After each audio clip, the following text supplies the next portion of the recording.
Have you ever had somebody like come into your life and just mess things up? Well, watch closely as I train you on how to stop your day from falling apart.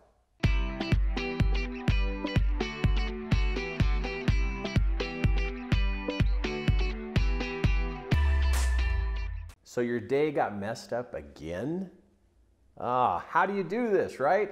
How do you get your day to actually follow the plan that you had? Well, there's some very important components here to be able to make your plan work out all the way through the day. So let's talk about really the components it takes to be able to create a great day.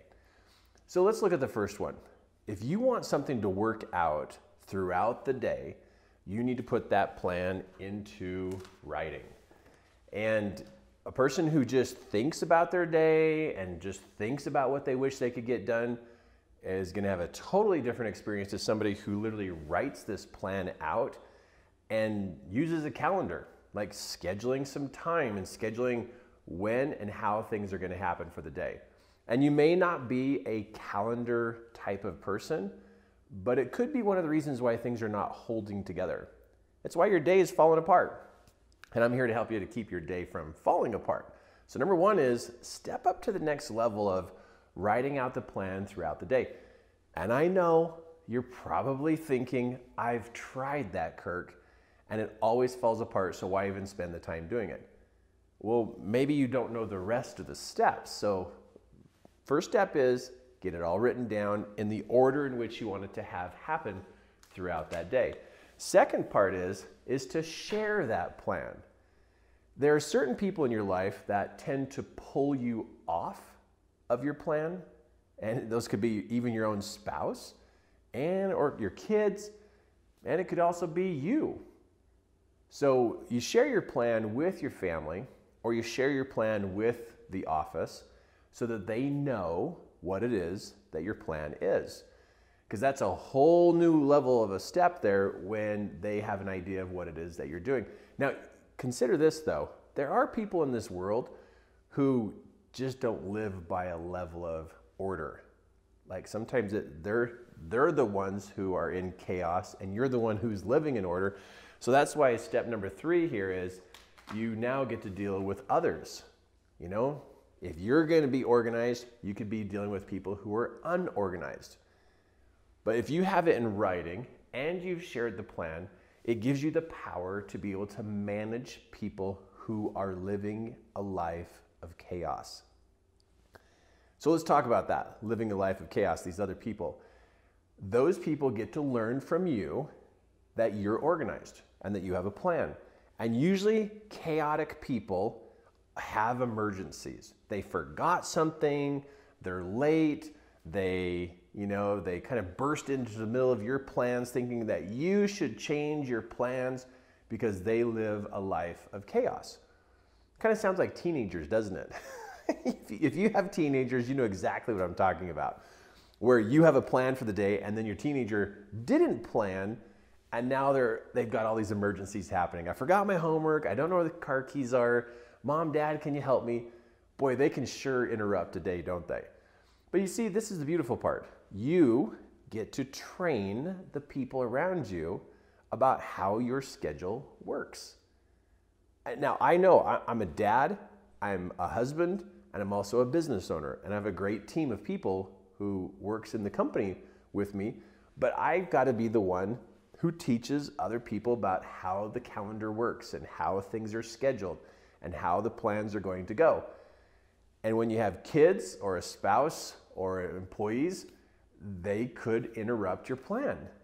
But you come from the mindset of, I'm going to write my plan, I'm going to share my plan, and I'm going to train others how the calendar works, how the schedule works. Now, I've had a team, I've had employees now for about 13, 14 years. And I know that when I wake up in the morning, I'm going to have to hold the line with my schedule.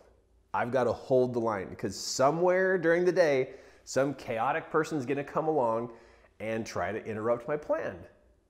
It's not like they're trying to, it's just that they are not living a life of being very organized.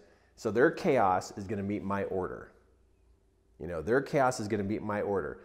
And so when chaos meets my order, I can either crumble or I can hold the line. I can hold strong to what I'm doing so that I can teach them about how to get their life in order.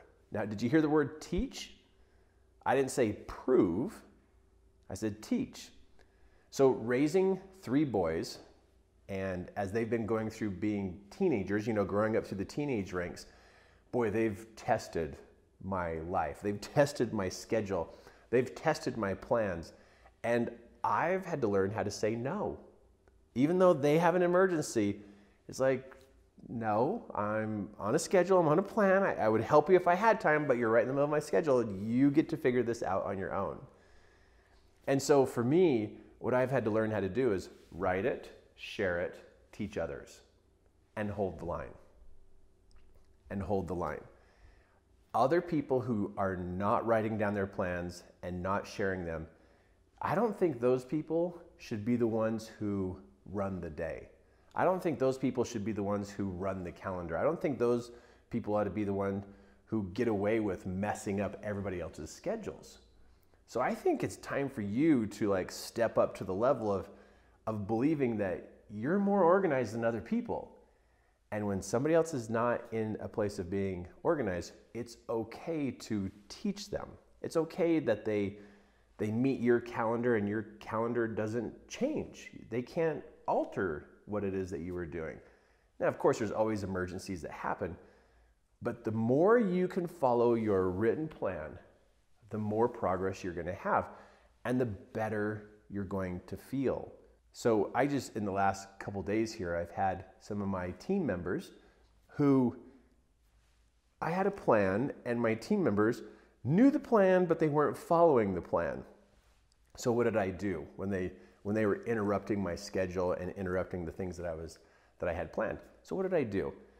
I take the opportunity to teach them that because they didn't follow the plan doesn't mean now that I have to fall off my schedule. And it kind of ruffled their feathers a little bit, kind of ruffled them up because they thought, well, I should adjust to be able to accommodate their chaos. That's not how it works.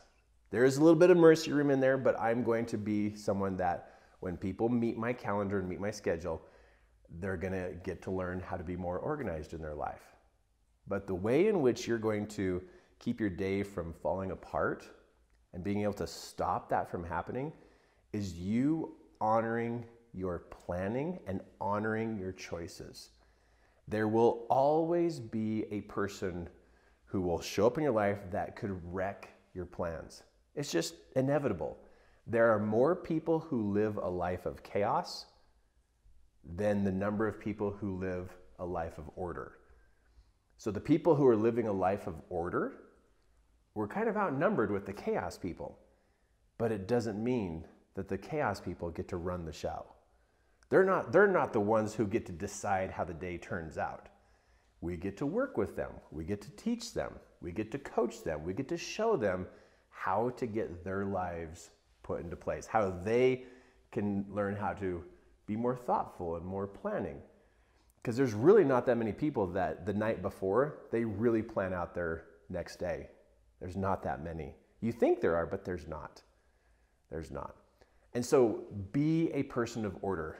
Write out your plan, share it with the people who need to know your plan, and make sure when you share it, it's either digitally or it's printed and put up on the fridge or it's on the bulletin board at work or however you're going to do that. But you got to make sure everybody knows about it so that you can come back to it and say, hey, I did show you the calendar. I did show you the plan. I did show you the schedule. And then come from the place of teaching. Come from the place of teaching because you're going to get to teach people pretty much all your life. It never goes away. There's always somebody there who's going to test and try your schedule. But this is how you keep your schedule. Be forgiving, be patient, be understanding, and hold the line. Don't let all your plans fall apart just because somebody who's living a life of chaos shows up and expects you to drop everything. There's more than one way to work things out, but honor and respect the way that you've planned your schedule. That, what I just showed you here, what we've just now talked about, is going to help you. It's going to help you have more progress and get those things done that you've always wanted to get done. So let's help those people who are in chaos find a life of order.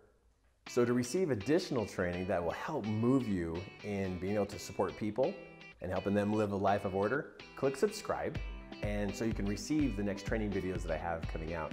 You're gonna love it because I'm here to help you live a life at a whole new level, right? A better place. Next thing is, go check out my website and really look into the course called Master Your Influence. Because part of, having a great schedule and following that and keeping your day from falling apart is being able to influence people for good. And you and I both know we could help these people who are in a state of chaos get their lives in order. So check out that course called Master Your Influence and click the link down here below and I'll give you all the information about how to attend that course. And hey, one more time, just to remind you, when we live in a life of order, we can help those people who are in chaos get into a life of order.